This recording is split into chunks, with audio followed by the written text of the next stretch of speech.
Now we consider counting states in 2 dimensions and 3 dimensions, and that will probably give rise to different forms of the density of states. And we recall from the analysis in 1 dimension that it doesn't matter whether you take periodic boundary conditions or fixed boundary conditions. They give the same density of states, and therefore, for convenience, we choose to take here periodic boundary conditions, and the solutions of the Schrödinger equation of one particle in a periodic box are given by plane waves.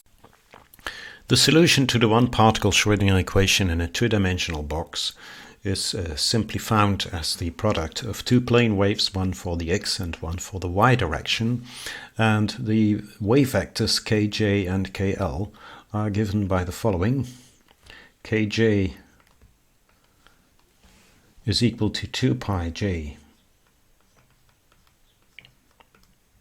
over L, and for KL we have a similar expression.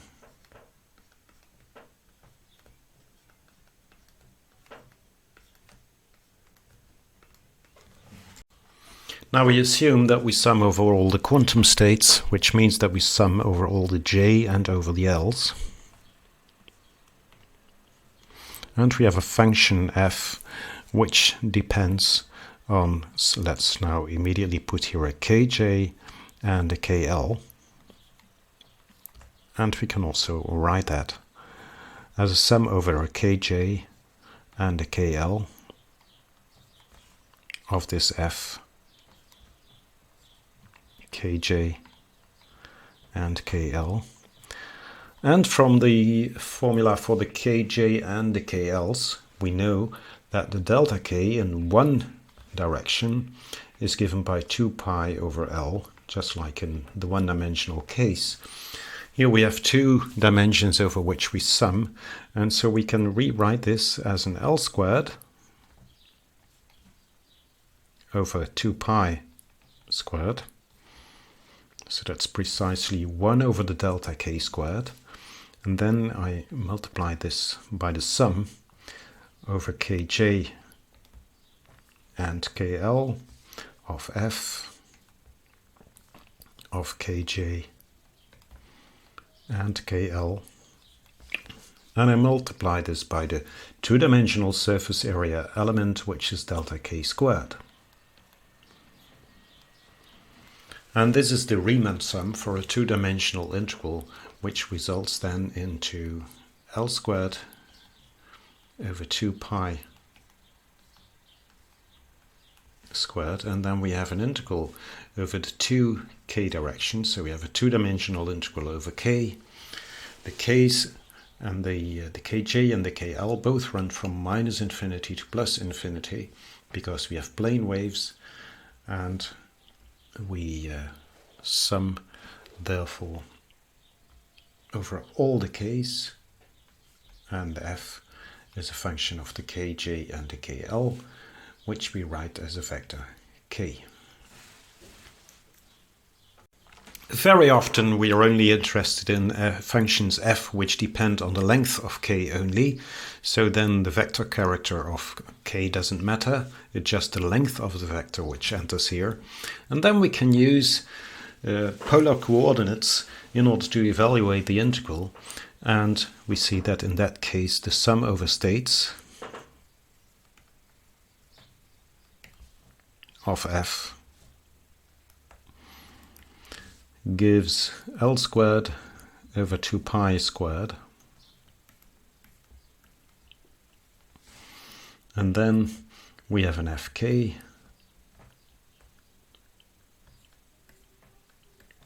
times 2 pi k dk because of the polar coordinates.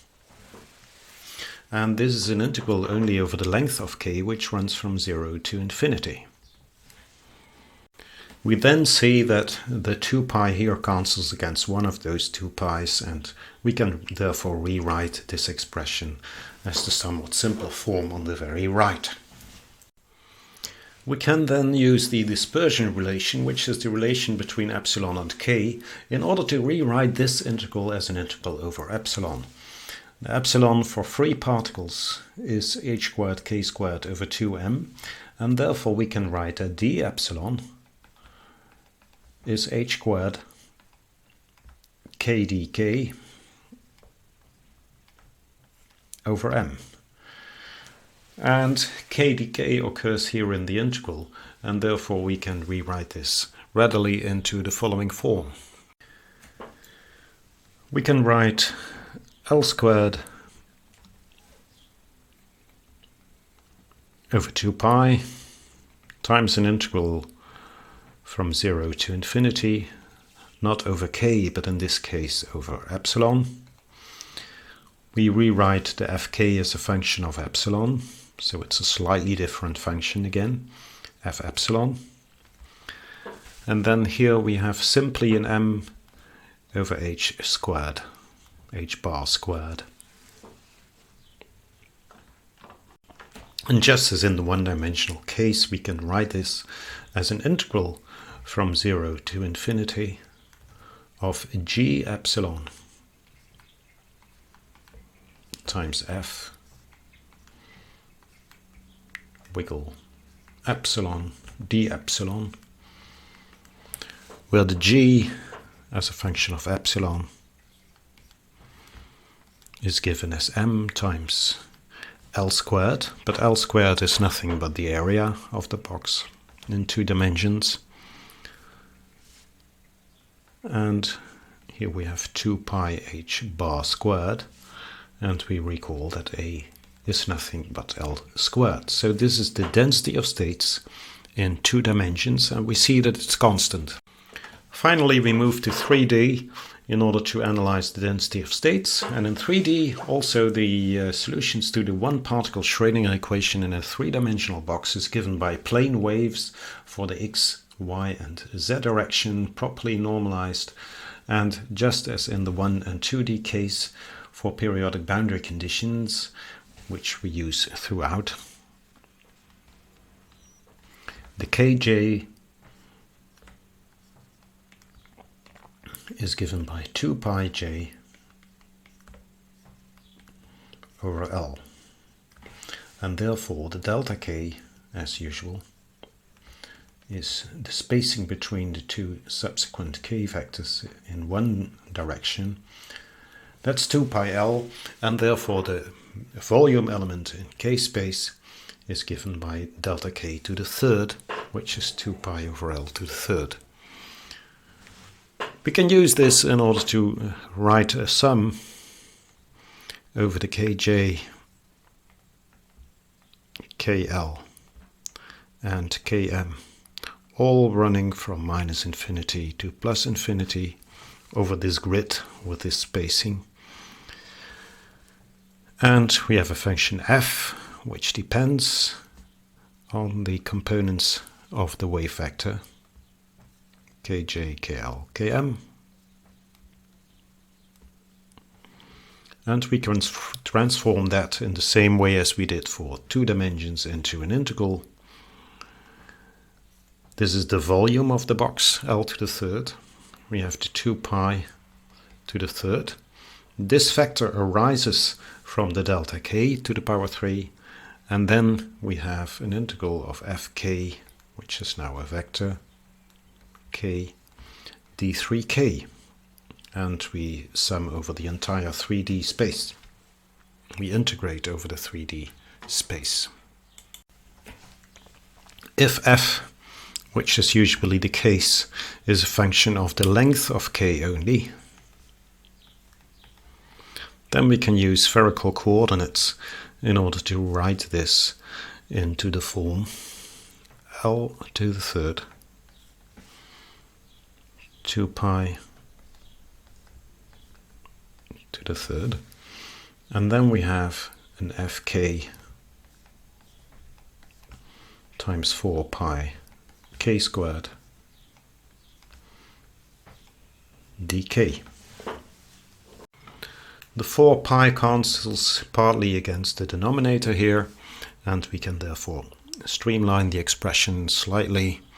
It gives us L to the third divided by 2 pi squared, and the integral here and also here is running from 0 to infinity over the length of the k vector, And then we have Fk k squared dk. Using now the dispersion relation, we can rewrite this integral into the following form. It becomes L to the third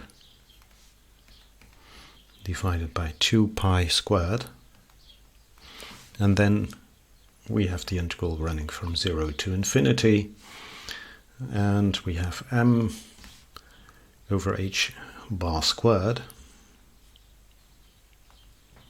We raise that to the power 3/2, and then we have a square root of 2 epsilon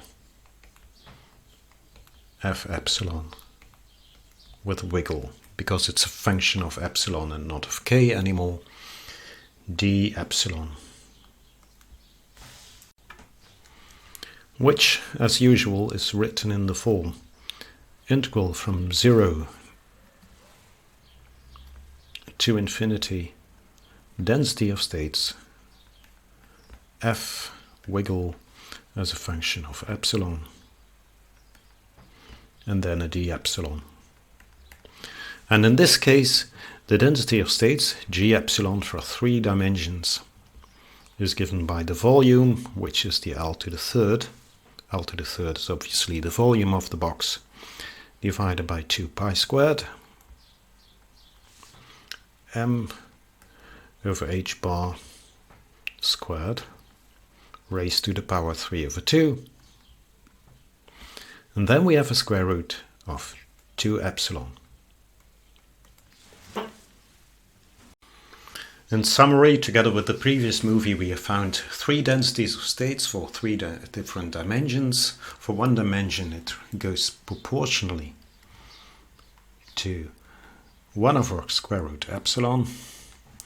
In 2 dimensions, it's just a constant.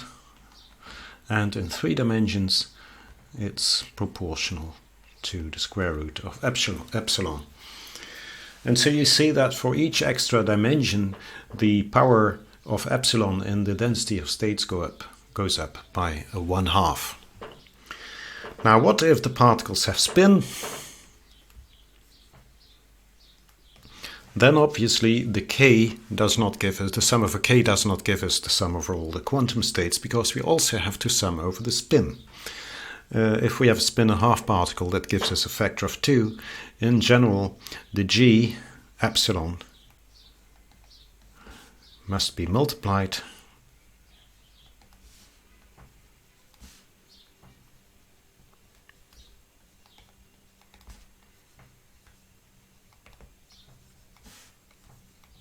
by 2s plus 1, where s is the spin of the particles. And so as an example, if you have s is 1/2, that's the most common case for the electrons, for example, then we have that we should multiply the g by 2. So the g is simply multiplied by a factor of 2. And that concludes the discussion of the density of states in counting quantum states of particles in boxes.